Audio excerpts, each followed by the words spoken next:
Hello friends, welcome to literary love. Channel को subscribe करें और बेल आइकन को प्रेस करें ताकि आप कोई भी वीडियो कभी मिस ना करें। साथ ही अब आप हमें फेसबुक पे भी फॉलो कर सकते हैं। फ्रेंड्स, आज की वीडियो में हम बात करेंगे सरोजनी नायडू की एक बहुत ही फेमस पोएम के बारे में, जिसका नाम है द ब्रोकन विंग, यानी टूटा हुआ पंख। इसे 1917 में पब्लिश किया गया था। ये 2 पार्ट्स में डिवाइडेड है, यानी कि इसमें 2 स्टैंजा हैं 8 लाइंस के। फर्स्ट स्टैंजा जो है उसमें कुछ क्वेश्चंस पूछे गए हैं और सेकंड स्टैंजा उन्हीं क्वेश्चंस का आंसर है। ये पोएम डेडिकेटेड है to dream of today and hope of tomorrow, यानी आज का स्वप्न और कल की उम्मीद। फ्रेंड्स, इस पोएम को जब लिखा गया था तब इंडिया स्वतंत्र नहीं था, बल्कि उस पर ब्रिटिशर्स का रूल था। उन लोगों ने भारतीयों पर कई तरह की पाबंदियां लगा रखी थी, जिनमें से एक ये थी कि उन्हें लिखने की आज़ादी नहीं दी गई थी। यानी जितने भी राइटर्स और पोएट थे वो अंग्रेज़ों के खिलाफ कुछ नहीं लिख सकते थे, उन्हें ऐसा करने से रोक दिया गया था। यानी उनसे उनकी स्वतंत्रता छीन ली गई थी, उनके पंखों को काट दिया गया था। इसी को पोएट ने अपनी टाइटल ब्रोकन विंग में हमें समझाने की कोशिश की है। सरोजनी नायडू को कौन नहीं जानता है, बहुत ही फेमस पोइट रही हैं वो अपने टाइम के, और साथ ही उन्हें नाइटिंगेल ऑफ इंडिया भी कहा जाता है। वो एक पॉलिटिकल एक्टिविस्ट थी, एक पोइट थी, और इंडिया के इंडिपेंडेंस के लिए उन्होंने बहुत ज़्यादा योगदान दिया है। उनकी बर्थ हुई थी 13 फरवरी 1879 में और उनकी डेथ हुई थी 2 मार्च 1949 में। उनकी कई पोएम्स को हम पहले भी डिस्कस कर चुके हैं। उनकी फेमस पोएम्स में द विलेज सॉन्ग, राधा और द सोल्स प्रेयर, ये सभी शामिल हैं।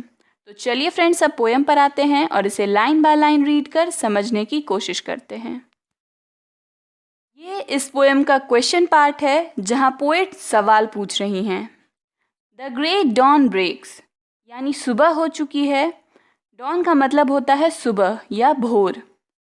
द मूनफुल नाइट इज पास्ट, यानी कि जो दुखद रात थी वो बीत चुकी है।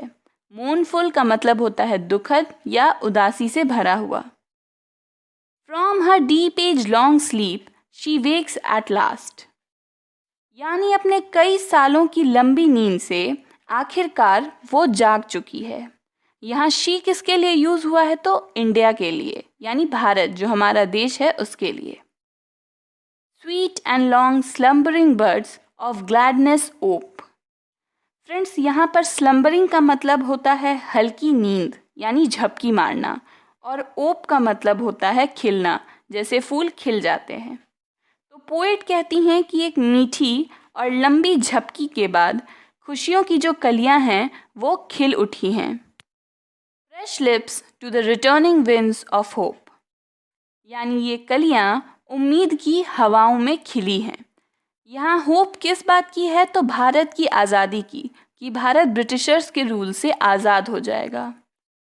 Our eager hearts renew their radiant flight, यानी हमारे उत्सुक या एक्साइटेड दिल अपनी उड़ान भरने को तैयार हैं, यानी वो आगे बढ़ने को, वो स्वतंत्रता पाने को तैयार हैं। टुवर्ड्स द ग्लोरी रिनेसेंट लाइट, उस ग्लोरियस लाइट की ओर जो कि आज़ादी की चमक है, यानी हमारा दिल आज़ादी पाने को तैयार है, उत्सुक है।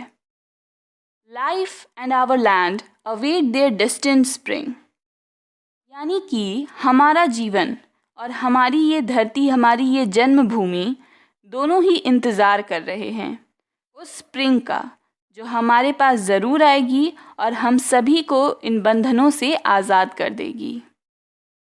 Song bird Why dost thou bear a broken wing, यानी गाने वाले पक्षी, सॉन्ग बर्ड यानी गाने वाले पक्षी, क्यों तुम एक टूटे हुए पंख का बोझ उठा रहे हो, उसे तुम छोड़ क्यों नहीं देते? तो यहाँ पर फ्रेंड्स ये क्वेश्चन पार्ट ख़त्म होता है। अब हम आंसर वाले पार्ट में आते हैं। Shall spring that wakes mine ancient land again, यानी क्या जब स्प्रिंग आएगी तो वो मेरे इस एंशिएंट लैंड, इस प्राचीन घर को, और ये कौन है? तो इंडिया, ये प्राचीन घर, क्या मेरे देश, मेरे इंडिया को जगा देगी? जब वो स्प्रिंग आएगी।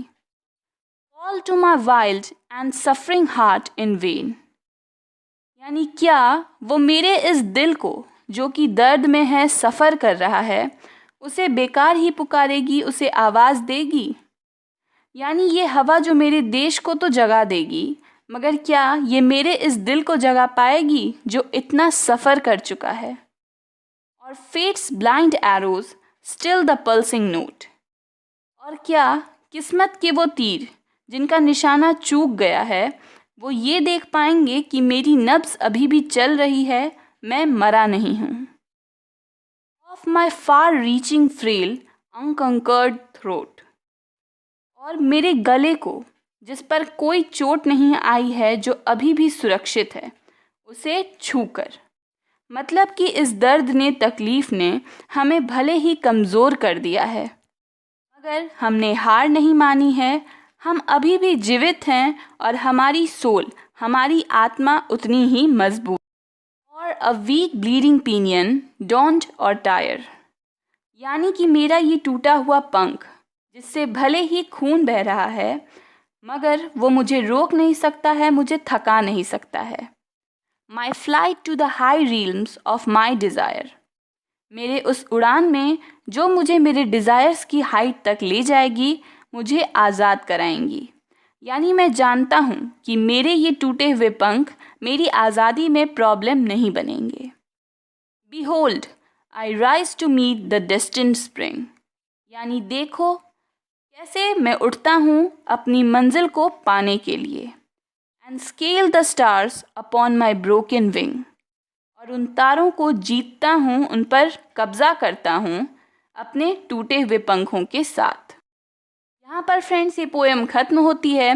इस पोएम में पोएट ने अपनी उम्मीद को बताया है कि किस तरह वो देख सकती है उसका देश चोटिल है, हार के थक के बैठा हुआ है, लेकिन उसे पूरी उम्मीद है कि उसे स्वतंत्रता ज़रूर मिलेगी और उसका देश फिर से अपने पैरों पर उठ खड़ा होगा। तो ये थी फ्रेंड्स सरोजनी नायडू की पोएम द ब्रोकन विंग।